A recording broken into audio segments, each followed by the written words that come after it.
আজকে এটা দিয়ে কী রান্না করব দেখে তোমরা কেউ বুঝতে পারছো? আমি সকাল থেকে একটুখানি মনটাও এদিক ওদিক ছিল, তাই ভাবলাম কিছু একটু করি, তোমাদের সাথেও শেয়ার করব, তাই জন্য। বুঝতে পেরেছো? মনটা কেন এদিক ওদিক বলবো, একটুখানি অপেক্ষা করো, তারপর বলবো। আগে এটা করিনি, ঠিক আছে? আজ কি বানাচ্ছি দেখো, দেখে তো বুঝতেই পারবে তোমরা কি বানাচ্ছি। দেখো, প্রথমে কড়াতে সর্ষের তেল দিলাম, ঠিক আছে? সর্ষের তেলটা দিয়ে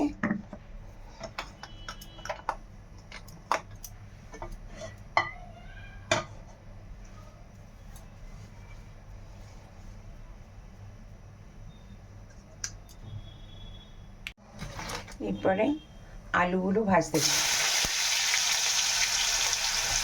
আলুগুলো যখন ভাজা ভাজা হয়ে যাবে তখন একের পর এক সেগুলো দেবো।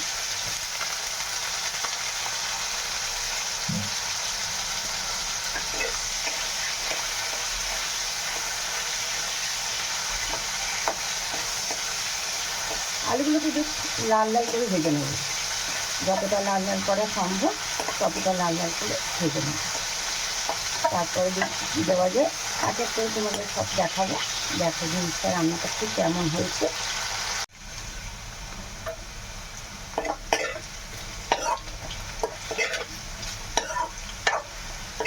আলুগুলো বেশ লাল লাল করে ভাজতে হবে, বুঝেছো? যতটা লাল লাল করে ভাজলে খেতে ভালো লাগবে ততটাই লাল লাল করে ভাজতে হবে। সেই ভাজা চলছে এখন। এর মধ্যে দেখো কতটা লাল লাল করতে পারি। তারপরে এতে যে যে মশলাগুলো দেবো এবার একটা পর একটা তোমাদের সঙ্গে দেখাবো। আলুগুলো ভাজা হয়ে গেছে, এবার সব আলুগুলোকে তুলে নেব।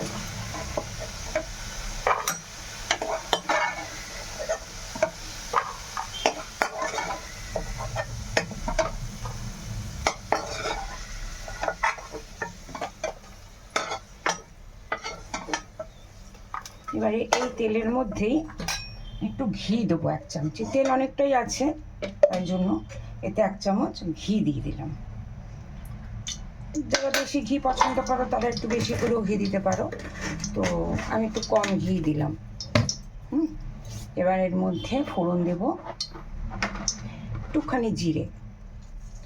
একটুখানি জিরে ফোড়ন দিলাম। বাকি সব মশলা আমি মশলার সাথে মিশিয়ে নিয়েছি, বুঝলে? সেটা তোমাদের দেখাইনি, এখন দেখিয়ে দেবো। এতে কী কী মশলা দিয়েছি বলছি। এই বইটার মধ্যে সব রকম মশলাতে মেশানো আছে। এতে আছে জিরে, ধনে গুঁড়ো, জিরে গুঁড়ো, লঙ্কা গুঁড়ো, তারপরে পেঁয়াজ, টমেটো সব একসঙ্গে দিয়ে পিষে নিয়েছি। পিষে টিষে নিয়ে এবারে সেই মশলাটা এই ঘি আর তেল মিশ্রণের মধ্যে দিয়ে দিলাম।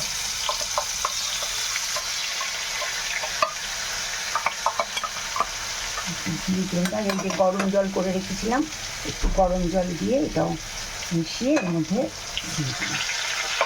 এবার এটাকে ভালো করে কষাতে হবে। যতক্ষণ না এটা ভালো করে কষে তেল ছাড়ছে ততক্ষণ এটাকে ভালো করে কষাতে হবে।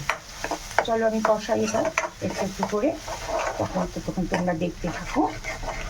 কষানোর জন্য এই রঙটা দেখো কত সুন্দর এসেছে। এটাকে আরেকটু কষাতে হবে, বুঝেছো?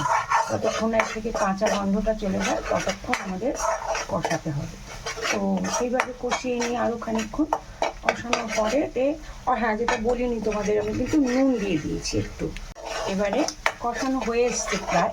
এবার এর মধ্যে দিয়ে দেবো আসল ইনগ্রিডিয়েন্টস, এটা হলো পালং শাক। পালং শাকটা দেখাইনি তোমাদের। পালং শাকটা প্রথমে একটু গরম জলে ব্লাঞ্চ করে নিয়েছি, মানে ওই 2-3 মিনিট মতো একটুখানি গরম জলে দিয়ে দিয়েছিলাম। তারপর নাবিয়ে সঙ্গে সঙ্গে ঠান্ডা জলেও দিয়েছি, কারণ ঠান্ডা জল না দিলে না ওটা একটা ঠিক রঙটা আসে না, তাই জন্য ওটা ভালো করে ঠান্ডা জলেও ধুয়ে নিয়েছি। দিয়ে এখন এটাকে আবার কষাবো। এটা কি হচ্ছে তৈরি এতক্ষণে বুঝতেই পেরে গেছো তোমরা। এটা হচ্ছে আলু পালক। সবসময় পনিরটা তো সবাই পছন্দ করে না, তো সেই জন্য আমি এটা আলু দিয়ে তৈরি করছি। খেতে কিন্তু খুব ভালো হয়, টেস্ট একই রকম হয়, কিন্তু ওটার স্বাদ হবে পনিরের, আর এটা হচ্ছে তোমার আলুর। তো তোমরা কোনোদিন কেউ করেছো আলু দিয়ে পালং শাক দিয়ে? এমনি তো পালং শাকের কত রকম তরকারি হয়, কিন্তু এই পনিরের মতো পালক পনির মতো সেরকমভাবে আলু পালক করে দেখো, বেশ সুন্দর লাগে খেতে। মানে আমিও তো ঠিক একই প্রসেসেই পুরোটা হয়, কিন্তু করতে তো হবে, খেতেও ভালো লাগে, তাই মাঝে মাঝে একটু আলু দিয়েও করে দেখো, বেশ সুন্দর লাগবে। এখন আলু দেওয়া হয়নি এর মধ্যে, এরপরে এর মধ্যে ভালো করে কষা হয়ে যাক, পালং শাকের গন্ধটা চলে যাক, তারপরে এতে আলুটা দেবো। এবারে দিয়ে দিচ্ছি আলুটা। এবার আলুটা দিয়ে আবারও কিছুক্ষণ কষাবো, আলুটা প্রায় সেদ্ধ হয়ে যাবে এতে।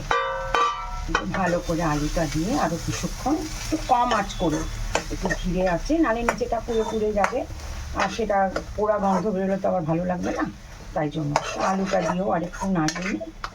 চলো তোমরা দেখো, এই আলু দিয়ে নাড়াচ্ছি, একটুখানি কষিয়ে নিয়ে তারপরে এটা আবার গরম জল দেবো একটু।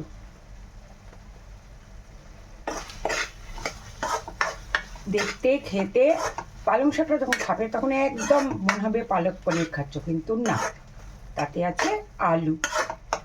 আমার বাড়িতে একজন আছে যে শুধু আলু পছন্দ করে, তাকে আলু দিয়ে কোনো তরকারি দিয়ে দাও, সে আলু ছাড়া কিছু পছন্দ করে না অতটা, তাই জন্য আমাকে নানা আলু রেসিপি শিখতে হচ্ছে। সরি। চলো, হয়ে এসছে রান্না আমার, খুব তাড়াতাড়ি হয় এই রান্নাটা, শুধু একটুখানি জোগাড় করে নিতে হবে। এবার এটা দিয়ে দিলাম একটু গরম মশলা। গরম মশলাটা তো ভালো লাগবে, গন্ধটা ভালো আসবে, এমনি ভালো লাগে খেতে, তার মধ্যে আবার গরম মশলাও দিচ্ছি আমি।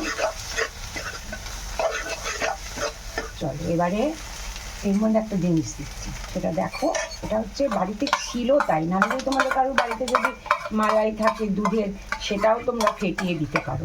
আমার কাছে একটুখানি ক্রিম ছিল, তাই জন্য সেই ক্রিমটা এর মধ্যে দিয়ে অ্যাড করে দিলাম, দিলে একটুখানি টেস্ট হয়, নাহলে কিন্তু একই রকম লাগে, খুব যে একটা এদিক ওদিক হবে তা না, কিন্তু বললাম ক্রিমের জন্য একটা আলাদা টেস্ট, তো সেই টেস্টের জন্যই ক্রিমটা দিলাম।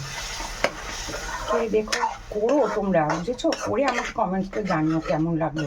যদিও আমি খুব যে রান্নায় পটিয়েছি তা না, কিন্তু এই দেখে দেখে শুনে শুনে এগুলো শিখছি, আর শিখেছি বলে ভাবলাম তোমাদেরও একটু দেখাই, তাই জন্য তোমাদের সাথেও এটা শেয়ার করলাম। দেখো, গরম জল ছিল, একটুখানি গরম জলও দিয়ে দিলাম, এটা একটুখানি গাঢ় গাঢ় হবে। আলুগুলো আমার সেদ্ধ হয়েও গেছে, তো এবারে আমি একটু ফুটতে দেব, ফুটতে দিয়ে তারপর আবার তোমাদের দেখাচ্ছি আসল কী রকম দাঁড়ালো সবটা রূপে গুণে, ঠিক আছে? চলো, এবার রান্নাটা কমপ্লিট হয়ে গেছে, এবার তোমাদের দেখাই এর আসল রঙটা কেমন এসছে। খুবই সুন্দর হয়েছে, আমি একটু টেস্ট করে দেখে নিয়েছি, বেশ ভালো হয়েছে খেতে। আর এটা তুমি রুটি, ভাত, পরোটা, তুমি সবার সাথে খেতে পারবে। দেখো, তোমাদের জন্য একটুখানি সার্ভ করছি, খেয়ে বলো তো কেমন হয়েছে।